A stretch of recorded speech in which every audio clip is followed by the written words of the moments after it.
Happy Hump Day, family. My name is Tiffany Collins, and I am coming on here once again to shed some love, light, and encouragement. Today, I'm going to hit on the topic of you will know them by their fruit. Now, I know at some point in all of our lives, we have heard the term, you will know them by their fruit. And that's not just some ordinary term. You can actually reference that in the Bible, in the book of Matthew, chapter 7, verses 15 through 20. It talks deeply about you will know them by their fruit. And in all actuality, it's basically just saying you will know them by their fruit. Like, if I'm looking for an orange, I shouldn't go to an apple tree, and vice versa. If I'm telling you I'm an apple, but then the root of me is an orange, then I'm not who I say I am. Now, let's flip the script. If I'm looking for an apple, but I knowingly go to an orange tree, then that's on me, because that orange is an orange all day long. So it's not on me to try to convert that orange over to an apple tree because that's who I want that orange to be. And a lot of times in life, we like to try to make people be who we want them to be. That's not fair to those people, and that's not fair to us. Because people are going to be who they are to the core all day long, and you either accept them or you don't. I've come to learn to expect people to be exactly who they are.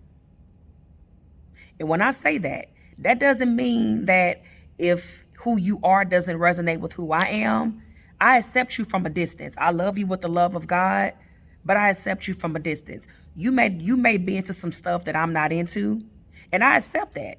But I don't have to accept you in my inner circle, and I don't have to accept you in my covenant circle. I love you with the love of God, and I accept you right where you at. And the same goes for me. I may not be everybody's cup of tea, but just like I don't want nobody to change me, I shouldn't want to change nobody else, and neither should you. It is only up to God to do that.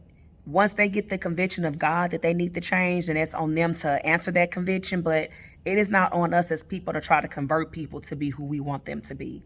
We will know them by their fruit. So in other words, even you can try to convert them all day long. That orange gonna be an orange all day long. You can try to make them an apple, but that orange will never be an apple. You can try to make somebody loving, but if the root of their heart is hate, it ain't nothing you can do about it until they are convicted by God and until God changes them. So we need to get out of God's way, because that's not our job to change people. Now, in essence, we have a choice of who we fellowship with. So if you want to fellowship with an orange, then by all means, fellowship with that orange. Understand what all that orange comes with. And if you're okay with all that orange comes with, then fellowship with that orange. But do not try to make that orange an apple. And vice versa with the apple.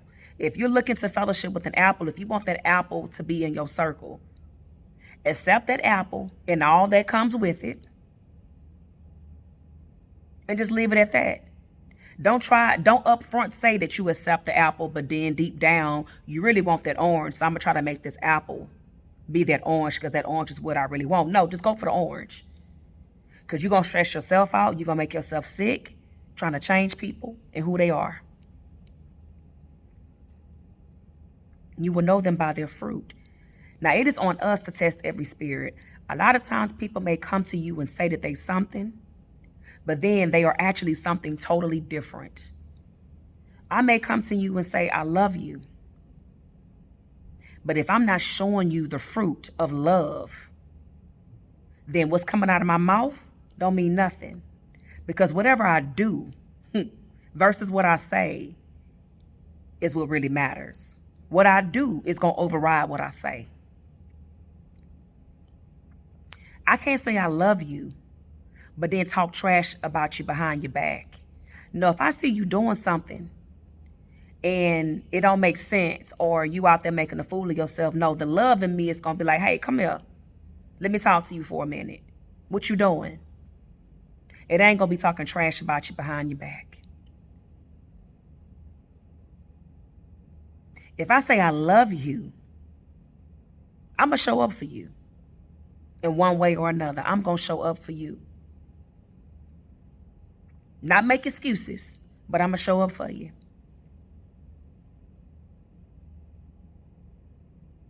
In essence, what I'm saying is, if I say I love you, you should feel the fruit of that love, not just hear the words coming out of my mouth.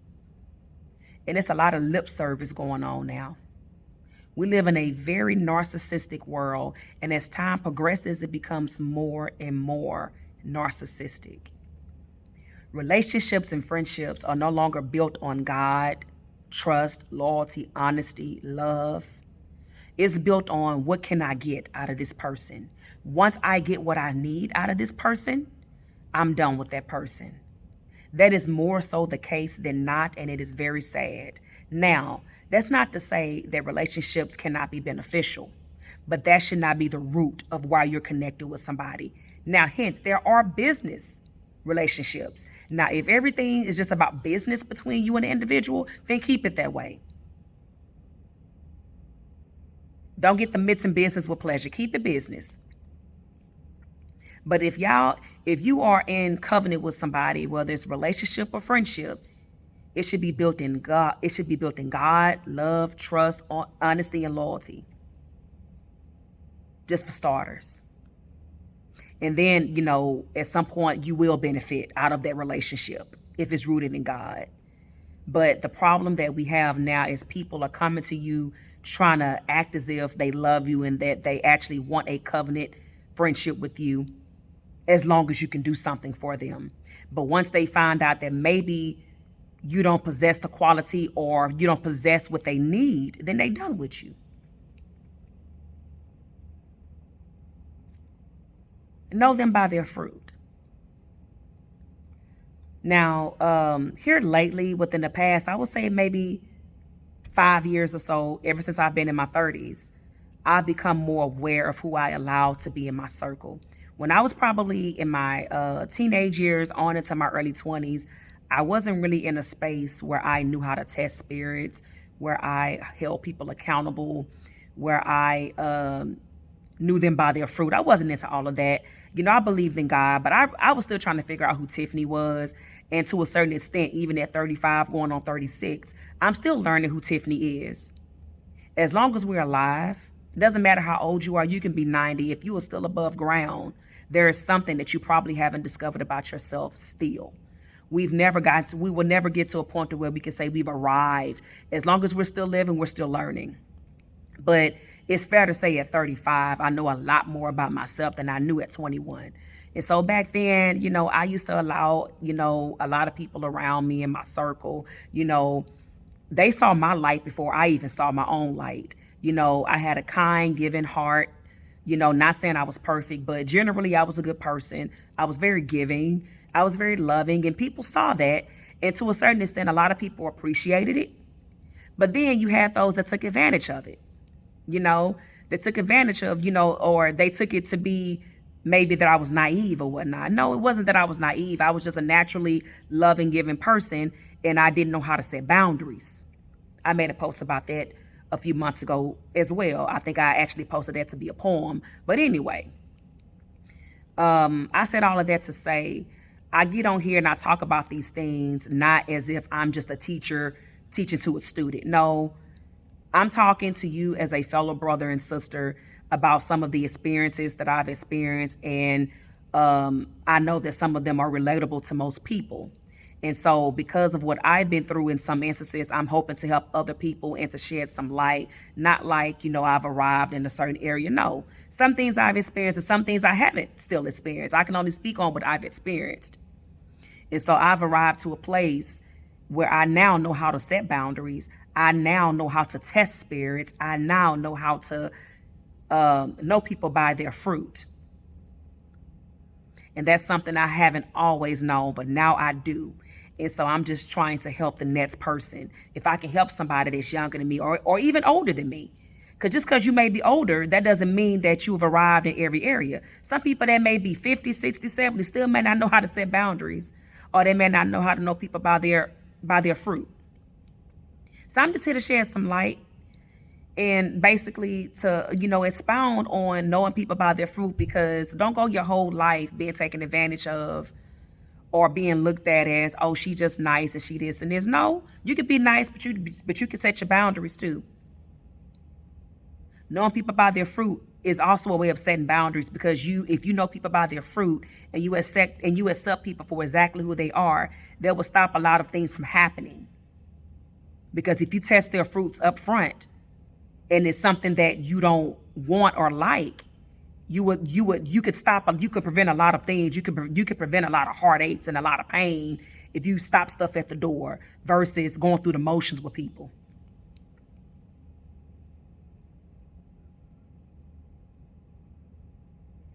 Accept people for who they are. Expect them to be exactly who they are, whether it be from a distance or whether it be up close and personal. Know people by their fruit. Test every spirit. If you do those things, again, we're human, so no, we're not gonna bypass, some things, but for the most part, that will eliminate a lot of things that we go through in life if we start off by doing at least those three very things that I just mentioned.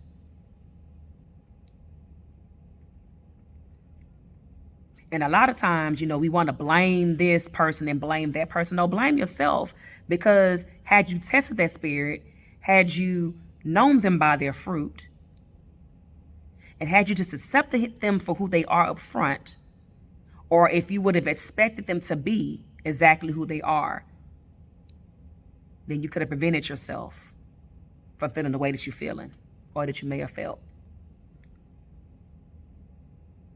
Take ownership of your own life.